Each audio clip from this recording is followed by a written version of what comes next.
Hello, hello. Welcome. Thank you so much for joining us. I'm Maria Tomás-Keegan, your host. And one of the things I love to do is help professional women who feel unfulfilled in their careers and they want to feel the opposite, to feel fulfilled. And they want to create more harmony in their lives when it feels like something is missing. I love to help them because when your career isn't a soulful fit, it can become a soul sucking experience. And who wants that? And when you love what you do, everybody around you wins. Another thing I love to do is introduce you to some of my inspiring guests who are role models and have resources for you so you can explore different options, approaches for creating a fulfilling career and life. So, if something strikes a chord and you want some more information, check out the show notes below for ways to connect. Follow us or subscribe, and be sure to leave a comment or review. So, I have a question for you. I often start with a question. Are you a busy career woman with a demanding job, family, maybe caregiving responsibilities, and daily distractions that pull you in all kinds of directions? Well, join the club because this is a club with millions in it, and you're not alone. So today I want to introduce you to Murthu Harik. And if you're a member of this club like I am, you're going to want to get her number and maybe put it on speed dial. Murthu is a former professional organizer turned productivity pro. She's the founder of Life is Organized. She's written a book by the same name, and she hosts the Productivity on Purpose podcast. Murthu is passionate about helping women get the results they want, whether that's doubling their business revenue, losing weight, or increasing time in their day for self-care. She does that by sharing simple strategies to ditch the overwhelm, from the boardroom to the family room. Murthu's teachings on mastering tasks and habits have been featured in the Huffington Post, Forbes, US News and World Report, and Real Simple. And I am delighted to share her expertise with you. We call this episode From Overwhelmed to In Control. So welcome, Murthu. I'm so happy you're here. I am so happy to be here. I'm very excited about our conversation because I know we have so many places to go and so many great tips and strategies that we can talk about. Yeah, absolutely. And I want to set the stage first.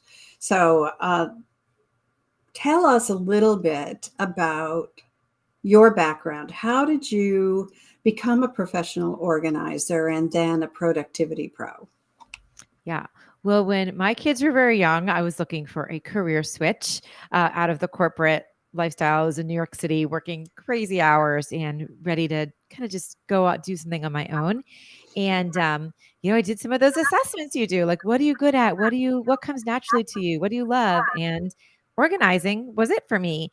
And this was like pre Marie Kondo, pre the home edit. This is 12, 15 years ago. But I didn't even know it was a thing, but found out that it was. And I jumped into that world.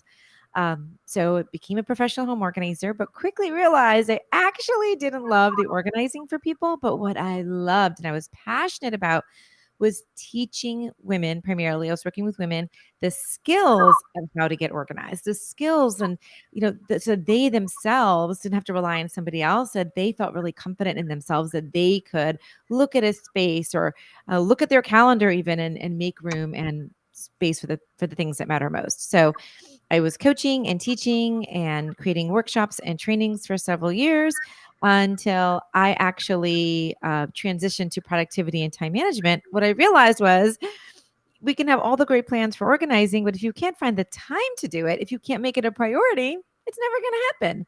And so now I work with women who are busy managing it all the demands, all the distractions in their lives. And I really help them focus and take control so they stop feeling overwhelmed and are in control of their lives.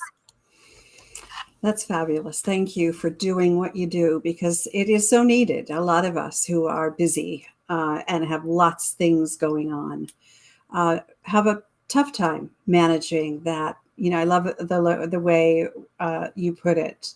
Ditch the overwhelm. That's such an important concept to grasp. I think that it can be done. So, in your experience, then, in all of this work you've done with women, what typically holds them back from reaching their goals, even though they're working really hard to achieve them? Yeah. So I find, and I bet you find this too, that most women are very smart, very ambitious, very driven, right? Especially your listeners, and they're just wanting to and trying to do it all. There's like a lack of focus, right? And anyway, it's hard living today in our world with focus, right? Between all the gadgets and the phones and being connected 24/7, and then add on top of it all our desires and big goals and dreams, right? And so we're just trying to do too many things at one time. And it's hard not to do this when you are ambitious, but if you can focus on a few or sometimes even one thing in one area of your life at a time, you're going to make so much more progress, feel motivated, feel inspired because you're actually moving the needle, right? Instead of spreading yourself so thin across 40 different activities and things and tasks and to-dos and boards and caregiving and all of it, and then feel like, "Ugh, I'm just not doing well on anything, right? I'm just like not, I feel like a failure in all the places." So I think one of the reasons, like, we work so hard because we're so ambitious, but it ends up kind of shooting us in the foot sometimes. We're just doing too many things. So the more we can focus, the more we can say, it's not that I'm not going to get to all those other ideas or projects I have. I'm going to do them. So I think that's what we've got to tell ourselves. We got to build that confidence. It's still going to happen. It's just not going to happen right now. Let me start something, work through it, finish it, feel just great about it, have success, and then move on to the next. Okay, so but what are the things? So focus. That's an important thing to figure out how to manage it all. It's like prioritizing what it is we want to do, knowing that it will all get done, so long as all of it really needs to be done. But what are the things that hold us back from reaching the goals? What are those like obstacles? Yeah. So I think along the same lines, I think one thing that we believe as ambitious women is that we need to do more doing. I think this is a mindset. You're like, if I just do more, right? If I just put my head down, if I just put my nose to the grindstone, I keep doing more and doing more and doing more, I'll achieve more. I'll get more done. And I would challenge you for this and say, you don't need to do more in order to be successful. I believe what's holding you back is that you're not planning enough. So you don't need to do more, you need to plan more. And if we can sort of change this mindset, this shift, and go from doing to planning, then what you're doing is more effective, right? It's more focused. But because we're just jumping into it, we're like, I just got to get it done. I have the to-do list. I got to check it off. I got to do it, right? And there's this lack of sort of just planning. And that is the most resistance I always see. It's a lot of hesitancy because it feels like in the moment, right? Let's say you're chaotic, you have 100 things going on, everybody's vying for your attention. You're like, this is a waste of time for me to now take time away and go make a plan for my day and go plan out my priority. But it just feels so counterintuitive. It feels so wasteful. But I can guarantee you it is the best investment of your time and your energy. That's where the clarity comes in. That's when the ahas, that's when the brainstorming comes in. That's when you're like, wait, what was I going to jump into? That's ridiculous. This is more important than this. And I could forget that one, or I could give it to somebody else, right? But none of that happens, none of those ahas, when we're just like into doing mode. Yeah. We get so wrapped up in just the doing. Yes. I often talk with my clients about, because you're right. My clients are also very successful, driven, smart, resourceful women, and they keep pushing themselves to do more. I like to say, stop doing and just be for a minute. And it's in that being stage that you can plan. Yes. So that's so good. Yeah, All and right. I'll tell you, So if I could follow up, I'll tell you one other thing that holds them back that also has to do with the planning. And I bet you hear this a lot too.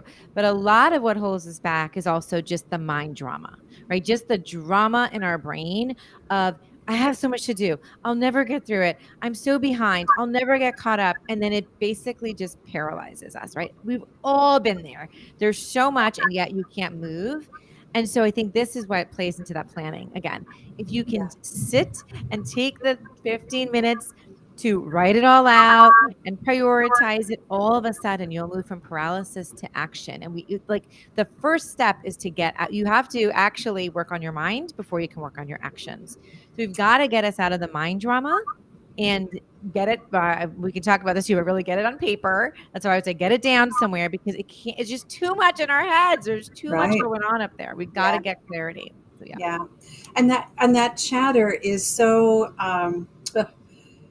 it's like the proverbial people sitting on each shoulder, and what they're saying is counter to each other, and Right. that's what creates overwhelm, as Yes. you're not even sure who to listen to. Mm-hmm. Yeah, Mm-hmm. so that mind drama, as you put it, that inner Yeah. chatter can be a real obstacle, Yeah. because it kind of stops you in your tracks. Yeah. It creates the overwhelm. It's really hard to move from in that state, isn't it? Yeah, no, absolutely. It can be completely debilitating. I feel that overwhelm, essentially, if you look at the root cause, is a lack of control. So you could feel a lack of control in anything, right? It could be a lack of control in what I'm eating, to a lack of control of my email, to a lack of control of all the demands on my plate. But if you feel that I am not in control, that's where that comes from. If you have that feeling, that's when the overwhelm is going to set in. Yeah, So part of kind of getting out of that mind drama, and part of not projecting all the things that can go wrong, is taking that time to step back, take a deep breath, reassess, prioritize it, and think it through a bit. right, right. Oh, such good advice. All right, so I'll bet you know a lot of people like this, and I know many women who resist this idea of organizing, right? Mm-hmm. And they say things like, I don't work well with structure. Right. I'm a creative. My Mhm. mind doesn't work like that. Yes. What do you say to those women? Okay, so the first thing I'll say, which might sound a little harsh, but it's not, but I'll just say, how's it working out for you? Said, Right? said with love, right? Yeah, like how's it working out? Because you're obviously talking to me or someone like you, or an expert, because it's not working. So first thing you want to say is call a little bit of just like honesty and introspection there. Like, I know we want to believe that, and there's certainly aspects of us that some people, we are more creative, we're spontaneous, and we don't need to lose that. So I think there's this idea that I have to be one or the other. I can either be totally structured or I can be completely spontaneous, but there's no middle ground. And I think that's where, again, that's what's holding us back, right? If you're that person, because clearly it's not working for you, being completely not having any structure routine. Now you're feeling scattered, you're feeling overwhelmed, you're feeling like doing too much anxiety. So let's just find a middle ground. Where can we create some structure so that you have more time and space in your schedule and in your calendar for the free time to be spontaneous, right? In a way, you're almost like uh, kind of planning out that spontaneity, but during that time, you get to do anything you want. So, for example, if you do have 10 things on your to-do list for the day, if you knock them out by 1 or 2 o'clock, well, guess what? You got like 8 hours for the rest of the day to do anything you want. But if they're hanging over you, if there's no structure, if there's no plan, if they're just, we all know it's like 10 o'clock at night and they're still hanging over us. So now it's adding to stress. It's like, it's really like a heavy weight, this brick on us, because the things aren't getting done. So Right. I would just say, look at it differently. First of all, it's not an all or nothing. And the more structure, as counterintuitive as that may seem, is actually giving you more freedom. I love that you said that. I consider myself a creative person. And one of the things and I am also pretty organized and have been all my life. And I think you're so right. It doesn't have to be one thing or the other. You can still be creative and have an organized life, and allow for that creativity. I honestly find that when I organize my space, for instance, when I kind of clear clutter, I feel freer. I can think more creatively when I've cleared the space. So I've gotten organized so I can be creative. So I so Absolutely. agree with you that it does not have to be one thing or another. You know, one of the things that I teach some of my clients, if they need this, is, you know, how to time block, Mm-hmm. right? I'm sure you teach this as Yeah. well, right? Because it's a way to organize your day so that you have time for that creative time, that leisure time that allows you to then go do whatever you want to do, like you said. Yeah. Yeah. Like And, that. you know, and I think so there's, in order for us to feel really successful or rewarded, right? You want to, that's what we essentially all want to feel. We want to feel good about ourselves. Hmm. One of the keys to that is to complete what you set out to do. It's like very simple goal setting, right? Like I said I was going to mail that out. I didn't do it. Now I feel like a slacker, right? Or I said I was going to mail it out. I got it done. Oh, good. To pat myself on the back, right? At a very simplistic level, it's like if I want to get something done and I get it done, I feel good, right? And why wouldn't we all want to feel good? And so I think there's that. If you think about it from now of an extension of your day and your week, if there's certain things you want to get done, like you just like to get it done, and there's no structure, and then you haven't hit it at the end of the day, at the end of the week, and it hasn't happened, now you're like, it starts over time. It starts impacting your confidence, your self-esteem, you know, the type of the integrity you have in yourself. Like, who are I? Right. You start representing like your self-representation is someone who doesn't follow through.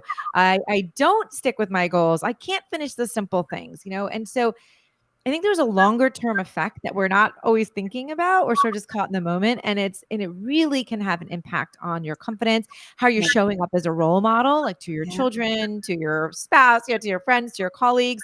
But when you are someone who, on the other hand, I have some simple things, I get them done, and I still have all this, you know, spontaneity in my life. Well, you just feel so much more intentional and happy and purposeful, I think, in your life. Right. Right. You know, and I think when you don't keep your own promises to yourself, right? The integrity issue comes up. Right. And it does hit your confidence. It also plays into that what you call mind drama, right? The chatter. So that it feeds the chatter about how, you know, you're not good enough. You're not smart enough. You're not dedicated enough. You don't do enough. Any of those things. And they start to play in your head. So if you if you can decide what it is you want to do and keep your promise, reach your goal, make it happen, and after that you get to play, Right. that's the deal you make with yourself, then keep that deal, and I'm so you're so right, you Yeah. really will feel so much better about yourself. Yeah. Or vice versa. Sometimes you just give yourself permission to have the day off, right? You're like, I'm going to sit on my Well, couch and watch. that's Yeah. planning, Yeah. right? I Right. I'm plan going to to watch. have the day off. Right. I'm going Absolutely. to watch Netflix all day. I'm going to binge it. I'm going to do it without guilt.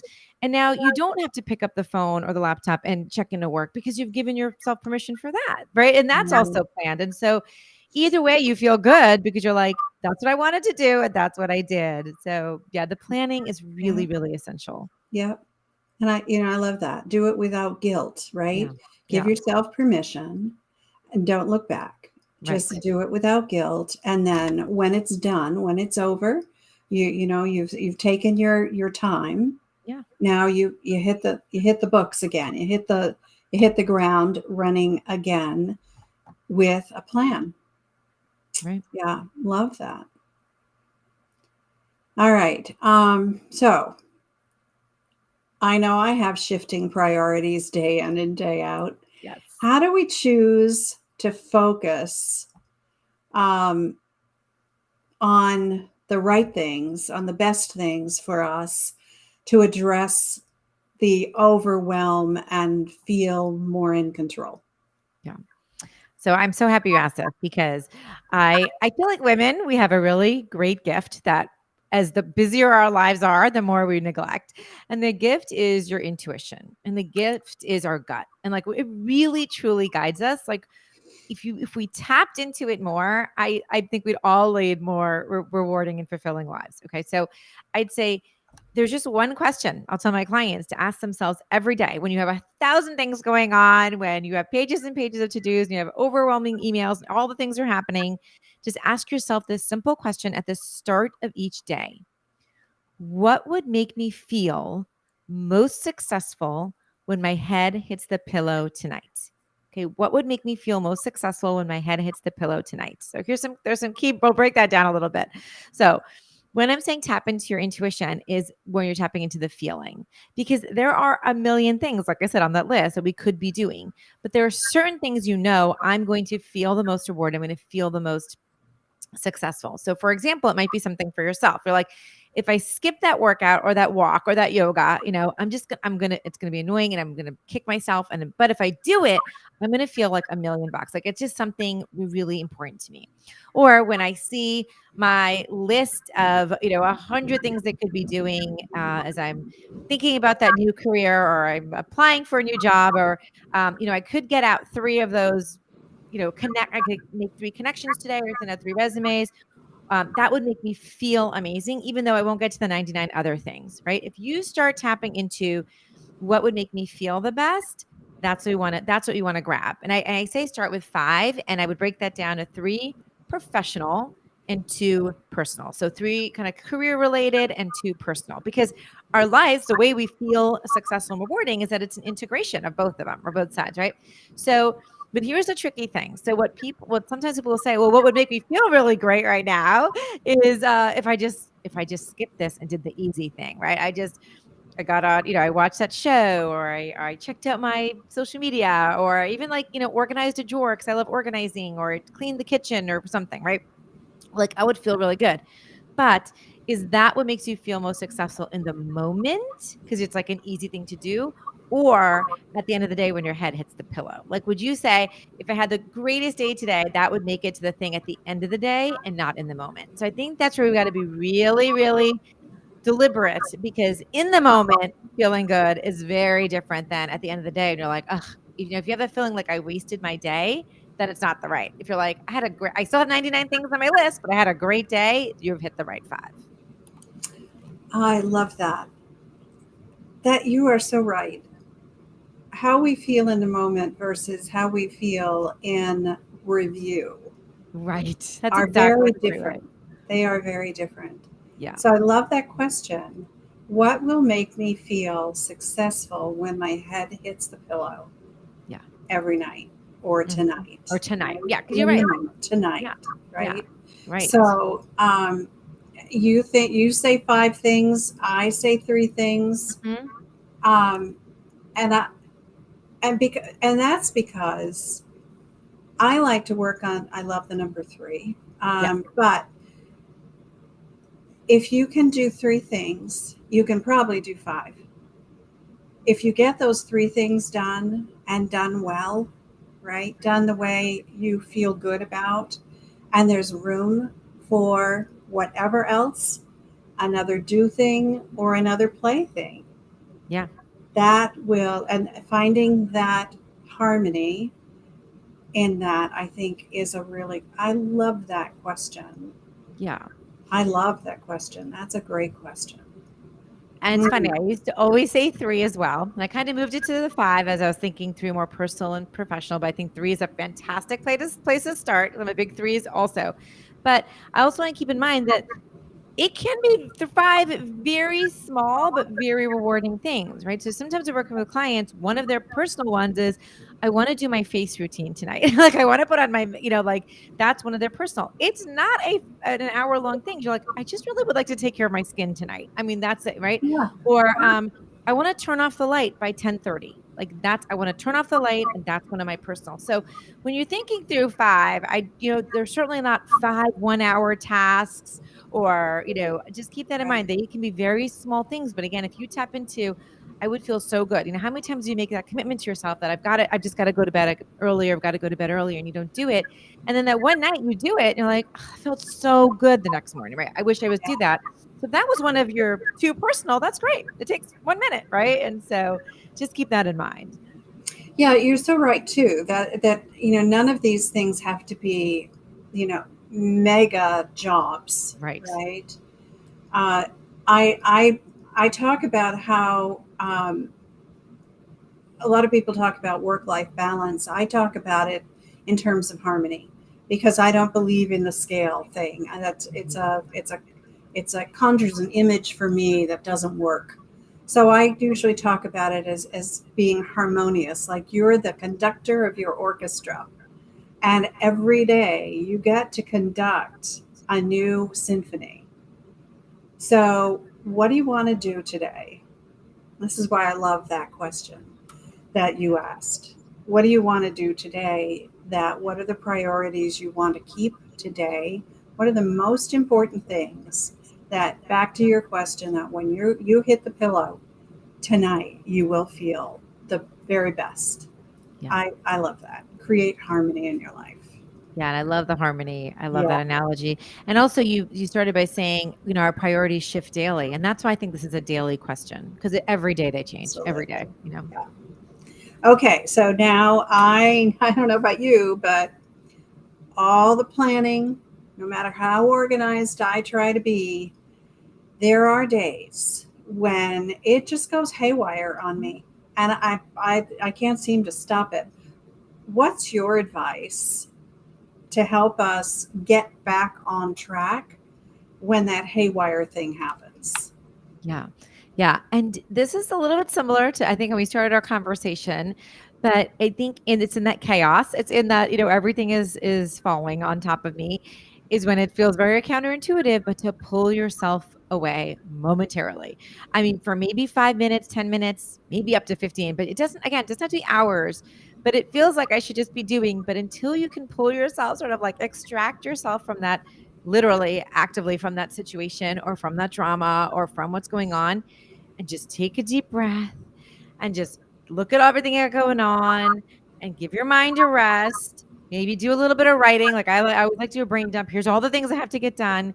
It's amazing if I take that time, how something it jumps off the page. I'm like, oh wait, these are my top 5, right? Or these are my top 3, or this is the one more thing. I only have energy for one more thing today.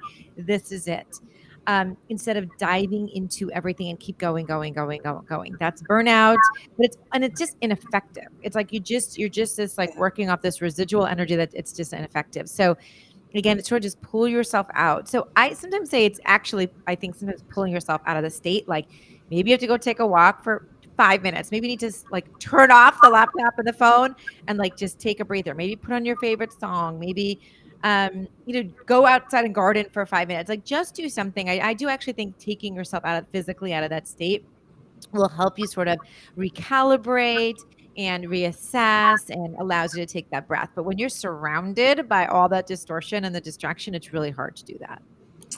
Yeah, that's so right. I'm thinking thinking back to my corporate days and how often the haywire thing happened not of my doing, right? It's not stuff that landed on my plate because I put it there, but because somebody else did, whether it was on the personal side of my life or the business side of my life.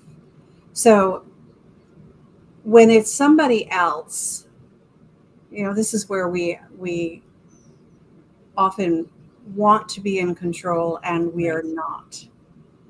So talk about that for a minute. When our day goes haywire because the priorities shift and it's not of our doing. Yeah. So, and I don't know, sometimes we are, as adults, very resistant to this, but I'd say if you can write, there is something very cathartic, very eye-opening when you can just make a simple list. So sometimes I'll say just have 2 columns. This is a 2-minute exercise. Put on a 2-minute timer. Again, not a lot of time. And just make 2 columns and just write these 2 headings. One column on the left is in my control and one on the right is out of my control. And if you could just list in that moment, here's everything that's out of my control, but here's a couple things that are, which typically is how am I responding? What am I saying? What is my body language like? What is a specific next action I can take? And all these other things are out of my control. Then it just lets you take a deliberate action from a place of inspiration, of a place of like, I'm in control, right? Ultimately, as I said earlier, we feel out of control. Sorry, we feel overwhelmed when we're out of control. So if you can focus now on the things or what is in my control, that stress, no matter what's going on around you, it's going to alleviate because you're like, I'm doing everything in my power that's in my control. And that's what I'm going to focus on. But again, I think if we can get out of your head and see it visually on paper in a 2-minute exercise, a 1-minute exercise, it's going to help you just take action.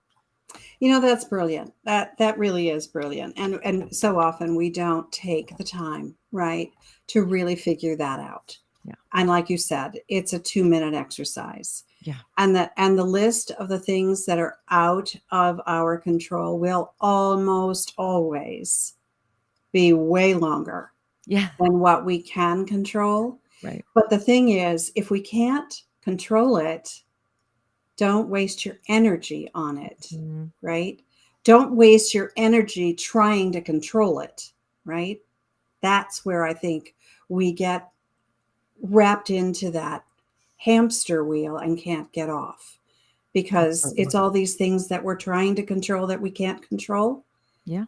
Instead of, as you say, stepping off, taking a breath and looking back at it and saying, well, I have no control over that stuff. It's coming at me. I get to decide how I'm going to respond to it. Right. I get to choose how I'm going to show up for it. Yeah. Yeah. And that puts you back in control of you. And, and we have to deal with some of that stuff. Mm-hmm. Absolutely. And in our every single day, we have to do stuff we're not in control of, right? Especially when we're working for somebody else. But even in our personal lives. So we get to choose. Yeah. It's so empowering, right? It's just such an empowering feeling to think, I'm focused. There's things I can control. I'm doing things that I can't control. It's just, so that's the word that comes to mind for me. It's so empowering. Yeah. Yeah. And if we can do things that empower us, and don't look to anybody else to empower you, right? Do things to empower yourself. Getting back to what you said earlier, it will instill confidence. You will learn to be more resilient when all that stuff that's out of your control hits you tomorrow. You'll be more resilient to it, and you will more quickly learn how to get back into that space of calm and control over those things you can control, and knowing the difference. Yeah. Love this. For sure. Love this conversation. All right. So at the end of every episode, as you know, we ask our guests for the practical tips and strategies that are takeaways from today's conversation with you. So Murthu, tell us what your first tip is. Okay.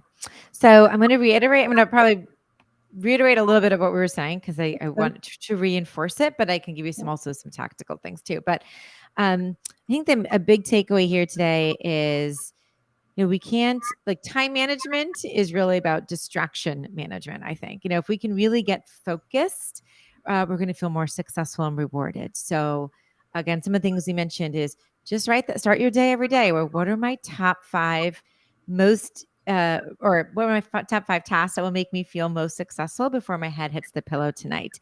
Actually write them out. So here's something tactical. When you've decided on those, write them out on a piece of paper away from the giant to-do list. It's not the to-do list. You have 12 of the other to-do lists with 1,000 things on it, just those top 5. So keep it completely separate. Go old school, write on a piece of paper, on a sticky note, and keep that with you so that becomes like your guiding post for the day, right? You're like, even when all the other distraction is coming my way, if I can focus on these ones, I'm going to feel great. Okay. Then go ahead and actually block those, as Maria mentioned earlier, block those 5 on your calendar. So what time can I actually get that done? Or what time do I want to go to bed? Or, where can I fit this in between my meetings and appointments? The list is fantastic. It's a great place to start. But I often find the biggest gap is between the list and what actually happens. Like there's a big gap between what we think we can get done and what we actually do. So if we can plot it on the calendar, that can give you a guidance says, oh, wait a second, there's no way this is all 5 of these will fit. I've got to pare them down, or I know exactly where I can put these in because now I've planned my day. So it's just a great practice to get you into this idea of prioritizing and planning in the easiest way possible. I love that. I am a time blocker as well. And one of the things I love to do at the end of my day, which is the way I plan my next day, at the end of my day, I look back and I look at my calendar, all of the things I blocked onto my calendar, and I go check, got those done. And I feel great about that. Feel great. And then I plan for tomorrow. And if something comes up that I know I need to do, I look at my calendar a few days out and figure out how can I get that in and where, what day, what time, and I put it on. Yeah. So here's my trick. When I don't get something done on a day, I allow myself to move it. I give myself permission to move it on my calendar. And that's one of those things. Usually it's one of those things that's not terribly urgent. But I make a promise to myself. I will only move it 3 times. I put it on, that's one.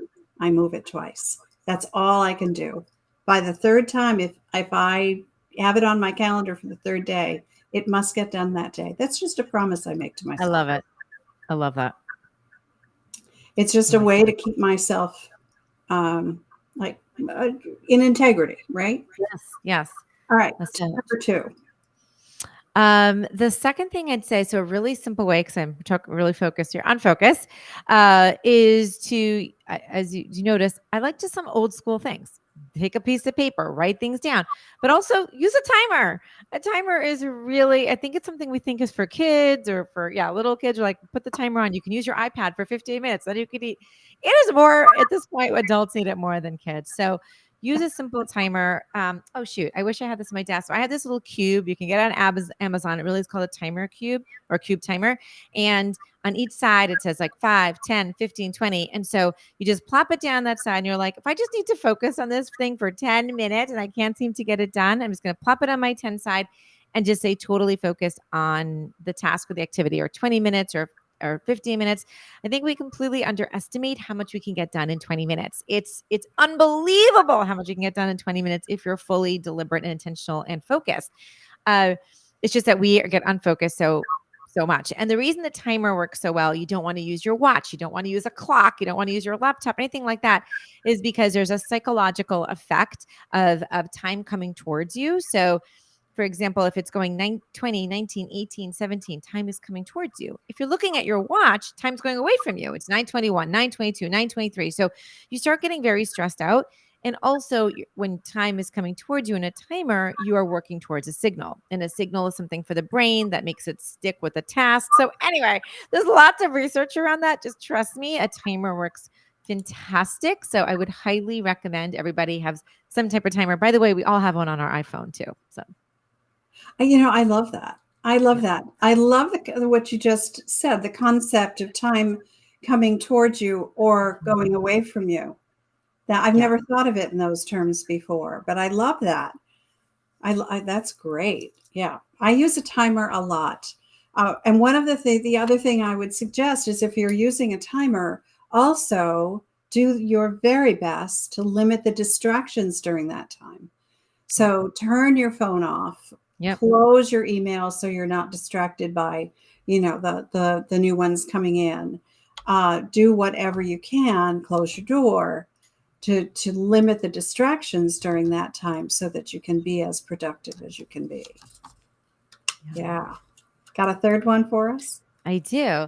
And the last one I'd say is if you think of ourselves over the course of the day, right, our energy dissipates over the day, right? We just hopefully have the most energy in the morning. You have a good night's sleep. You've had breakfast. You just have your caffeine. You have a coffee. So, and over closer to the day, you have less and less willpower as it's the afternoon, the evening, right? We make kind of like sometimes poorer choices as the day goes on. So, given that, I highly recommend that if you do use your top 5 as your guiding post for the day, do the toughest one because it shouldn't be always the 5 easiest, right? It's usually stuff you are procrastinating or not necessarily like motivated to do, but it makes you feel really good. Do that toughest one first. I don't think it has to be at 5 a.m. I don't think there has to be a time or when it is, except that it's one of the first things you do in the morning because why not make everything easier on yourself? Knock that one out, right? And then everything after that's gravy. Like it gets easier and easier and easier. I think we want to like leave that one to the end because you're like, I don't feel like dealing with it, but it's only going to get tougher in the evening and towards closer to the end of the day or even the afternoon. So you're more likely to procrastinate and not do it and then feel bad about yourself. So I'd say knock out the hardest one first. That's such good advice. And for all those reasons, that is such good advice. All right, Murthu, thank you. I really love your tips. I think all of the things you sprinkled tips throughout this whole conversation today, and I love them. I know so many women who are feeling overwhelmed these days, and many of these tips may not be new. They may just be reminders, and we all need reminders every once in a while. So I really appreciate you coming to us today and sharing your productivity pro tips. I really appreciate that. Thank you. I really appreciate you having me. And I would like to challenge anyone who's listening, just pick one. Like pick one thing you heard today, one tip, one strategy, and just focus on that. Because right, we're all about focus. Yeah. You're right. We've talked about a lot of things, probably a dozen different tips, and that can feel overwhelming. So Yeah. pick the one that you're like, that really resonated with me. I really need it. And just focus on that one and that alone. And I guarantee it'll make a great big difference. Just try it. Just try it. Yeah.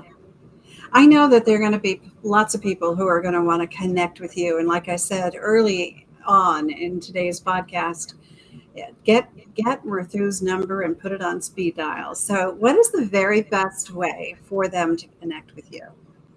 I am around on all things Life is Organized. So if you go to lifeisorganized.com, you can find out all about me on my website. There I also have some free resources like 21 hacks to stop feeling overwhelmed or how to finally stop procrastinating or how to get and stay focused if you come on over to lifeisorganized.com/resources.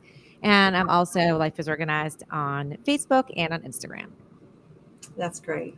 Murthu, thank you again for being with us. We really appreciate all of these ideas and tips for getting organized, ditching the overwhelm and getting back into control. Thank you. And thank you for everyone who has watched or listened. I appreciate that you're a part of this community. And if you enjoyed this episode, please leave us a comment and a review. And if there's a star where you're listening or watching, pick a star.